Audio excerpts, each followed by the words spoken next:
I think if I hear you call me Becky one more time, six-pack, I'm gonna pop your tops. All six of them. Who are you?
Hey, this is Matt once again. Welcome back to another video. There's another paid request, this time from Frame by Frame. Thank you so much for that.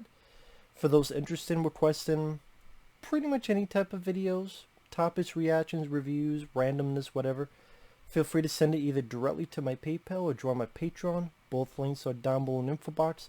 I'll get to it as soon as I can. I apologize for the lateness. But this is for Stranger Things Season 2, Episode 2. I had reviewed Season 1 of the show, and then Season 2, Episode 1. And I thought this season started off decently, curious, interesting. The kid missing in Season 1, he's come back. He's having these flashes of this other dimension, the upside down world. I like the look of the creature. It's mysterious. It's in kind of the shadow. It's this like big, huge tendril type thing. It looks kind of, simple but neat. Because I wasn't really big on the creature design of the Demogorgon, as they call it in Season 1. This, I think maybe the fat is kept a bit mysterious, makes it a bit, like I said, a bit interesting. And makes me curious to see where this is going. The cast, for the most part, doing their jobs fairly well, like they did in Season 1, whether it be David Harbour. Winona Ryder, she's not playing as much of a role here as in Season 1, at least so far. But she has a few scenes here and there. The kids, they do their jobs well. The kids who play Mike and Will and Dustin and so forth. 11, Millie Bobby Brown. It starts out with 11, how she gets out of the upside down world. Because at the end of Season 1, she disappeared. Because these have been out for a while, I knew, obviously, why can I say the word obviously? For fuck's sake. Learn how to talk. Do some hooked on phonics. Obviously. She wasn't dead because she's in the other ones. I already knew that. But how easy it was for her to get out of this world, I thought was really kind of shitty. Like, wow, is that fucking easy? Like, she steered for a whole 30 seconds. She runs through a hallway, finds a hole, goes through it. After some mental powers makes the hole bigger. I'm like, wow, literally 30 fucking seconds? I thought there'd be a bit more trepidation, a bit more struggle, a bit more of anything. But it was like, wow, it's... The kids, all that the kids had to do was wait another 5 minutes. They would have found 11 again. So from time to time, it'll flash to what she had done, where she escaped, and then she went through the woods, and she collected food, or killed a squirrel to eat it. Meanwhile, David Harbour says, hey, I know it's Halloween, but don't go trick-or-treating. because, you know, there's danger out there. Meanwhile, the main kids, like I said, it's Halloween, trick-or-treating, and I would say the best part of the episode was the nostalgia on Ghostbusters, because 1984, I believe this is when it takes place in, because again, Ghostbusters is the big thing in Halloween, and then on TV there's an advertisement for The Terminator, which was also in 84.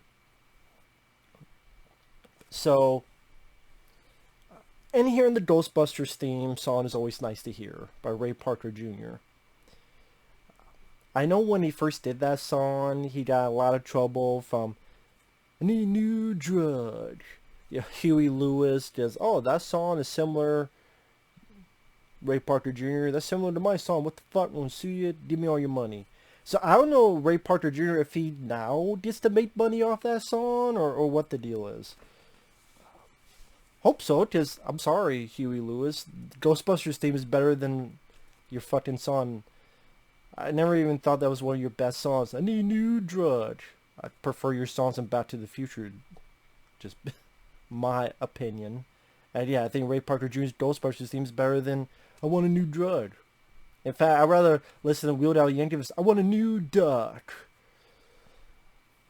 Don't know what that is, look it up. But yeah, a lot of Ghostbusters reference even ends with the Ghostbusters theme music playing.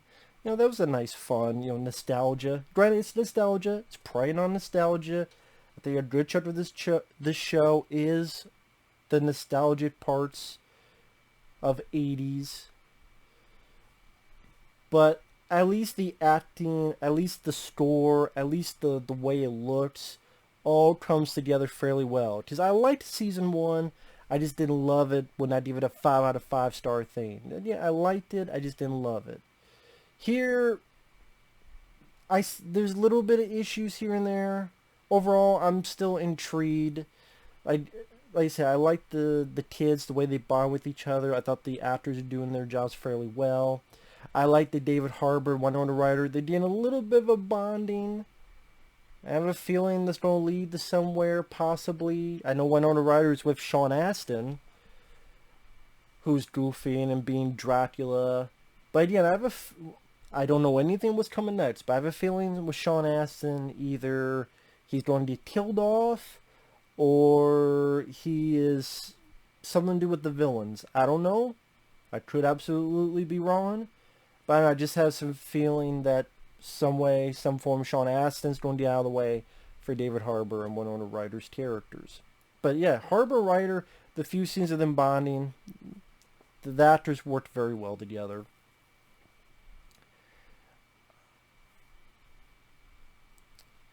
Yeah, this Max girl, I'm not sure how I feel about this girl. She was introduced earlier. The kids saw her name on Dig Dug, I believe, the arcade game. Who is this girl? Who is this Max? And she's the new girl, and she's with this complete fucking douchebag asshole, and who almost hits our lead kids for shits and giggles with his car. And yeah, I'm not sure about this Max girl, and two of the kids are in love with her, and I don't know where this is going to lead to. I don't know. We'll see. And then the kids go trick-or-treating with the Ghostbusters uniform. You have songs like the Monster Mash playing. That one girl, Max, comes out with a Michael Myers outfit. And then from time to time, the little kid will have an episode.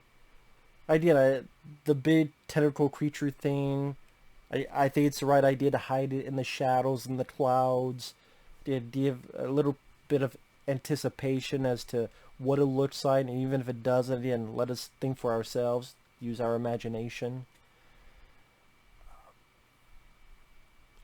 I will say, despite my misgivings on not really needing the character in a way, I do like the older brother of Will. I like that usually in these type of movies or TV shows, the older brother is always a bully, mean, rude, crude, cruel, a bully to the younger brother. But they do quite the opposite ever since season 1. I do like the way the character's written. It's a change of pace. Again, to not make the older brother just a typical bully, and then yeah, they do a bit differently. And he does bond with his brother. At least there's not some retcon as in, oh yeah, this never happened and our brother didn't go into another dimension. No, there's worry about this kid. And even though the kid's like, hey, let me be in peace. But it's also understandable they don't make the kid whiny or bitchy or annoying as hell, because that's a fear that you could take into having little kids. Especially, it's like, hey, I want some independence on my own, but at the same time, you don't want them to seem too much of an ass. So it's like, hey, kid, these fuckers saved your life last season. They did that fairly well. Again, the kid never comes off as whiny or bitchy or anything. And again, the older brother, him talking with his younger brother, hey, you go ahead, go out with your friends, that's fine, go ahead. You know, gives him the trust that, you know, the little kid is looking for. And even between the other kids, Will and Mike, because Mike is still on the radio trying to call for 11, nothing. Will's having these episodes, and I like the line, if we're both crazy, we'll go crazy together. And yeah, I thought that was, that line stuck out to me. The one thing that I'm not liking, it goes back to season 1, I do not like this fucking older sister character of Mike.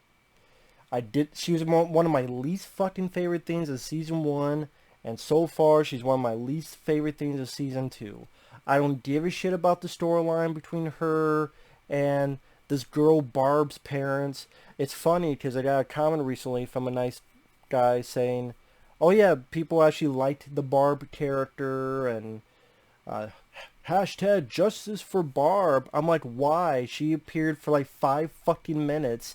Can you remember a piece of dialogue she had? Can you remember a noteworthy scene other than her being dead? Fuck Barb. Because there's nothing to the fucking character Barb. There's more character to this fucking pin than fucking Barb. I don't give a shit about Barb. I give a shit about Barbara of Night of the Living Dead remake. But I don't give a fuck about Barb. Should go to the barber for all I care. Go to Sweeney Todd the barber for all I fucking care. I don't give a shit about Barb. Fuck the Barb storyline. And, oh, the parents are doing this. And then it just leads to scenes I don't give a fuck about. And this girl talking to her boyfriend and going, we need to tell them. We need to tell the parents the truth. And the guy's like, hey, if they found out we told, they're going to destroy our families. I'm giving you this piece of thing called common sense, but you're not taking it. You should take it like fucking catnip to the titty over there. Or maybe the titty down in your fucking pants. Maybe you want some catnip type of common sense. But no. Instead, she gets drunk at a party and saying stupid shit like, it's all bullshit. It's great. Yeah, we love each other. And this party is all bullshit. Just being bitchy. And then, oh yeah, and we in love is bullshit. And the boyfriend, who's actually trying to be a decent guy, he's actually trying to learn from season 1. What, you don't love me? Yeah, it's all bullshit. You know what's bullshit? Your face. And your fucking psychosis. And your fucking manners. Take all of them, shove it up your fucking culo. This fucking older sister was a cruel, nasty bitch in this episode. Fuck her. Fuck this character. I wish this character did not exist in the fucking show. It would make the show a lot better, in my opinion. Because she's an annoying fucking twat.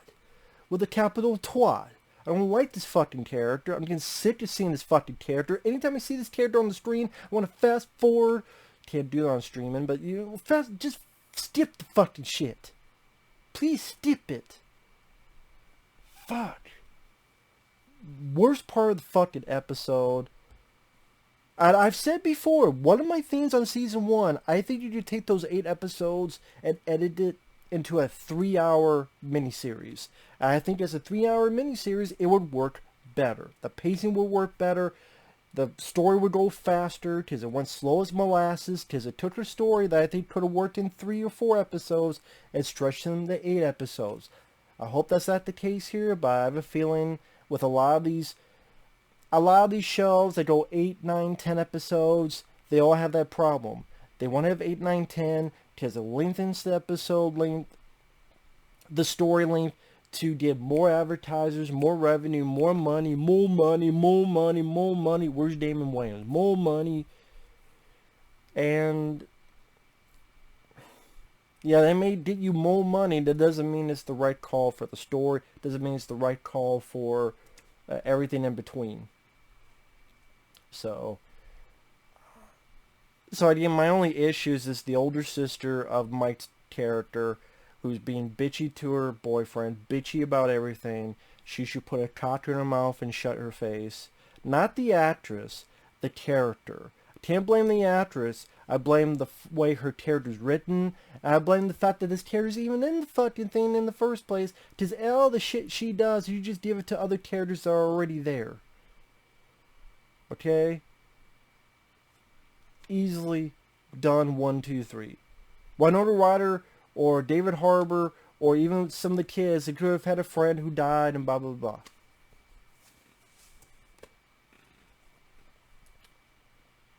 It ends on a little cliffhanger. The character Dustin fights something in the trash, goes, holy sh... and then the Ghostbusters theme plays.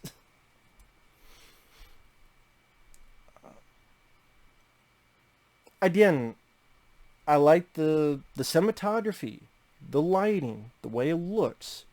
No issues with that. The mysterious of the creature, the villain. Yeah, I like that it's kept mysterious. Yeah, I like the sort of tendril, almost H.P. Lovecraft, Cthulhu, whatever it could be, type of creature. The Ghostbusters music, yeah, it's easy nostalgia, but it was still fun to listen to and fun to see the costumes. And I like the argument.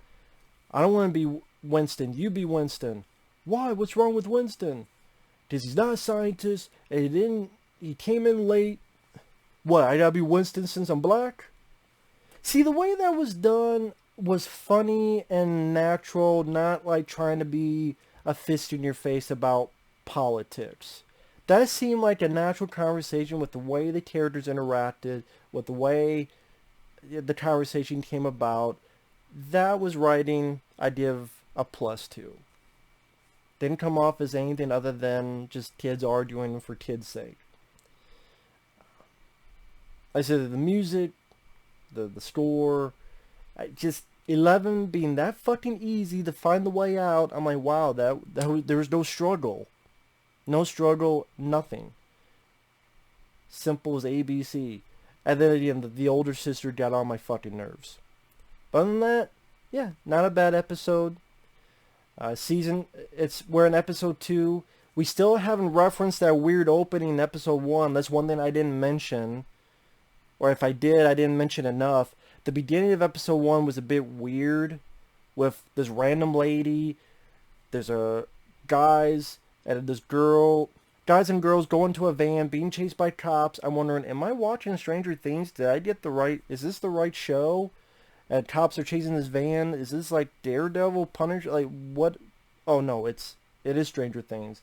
Because a girl makes the cops see something that's not there. And we still haven't referenced that girl yet.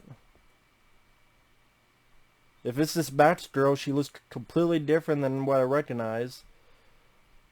Maybe that girl's going to come back. Is that girl going to come back from the beginning of season, episode 1? Are they going to come back? Because, yeah, if that's Max, I didn't recognize her one fucking bit. Is that someone else? I mean, what the hell's going on? But yes, you know, that's to find out. But again, it's the end of episode 2. They haven't really referenced that opening of episode 1. Guess well, you guys already know, but I do not. So, with that said, we'll see. Thanks for watching. Take care. See you guys later. Bye-bye.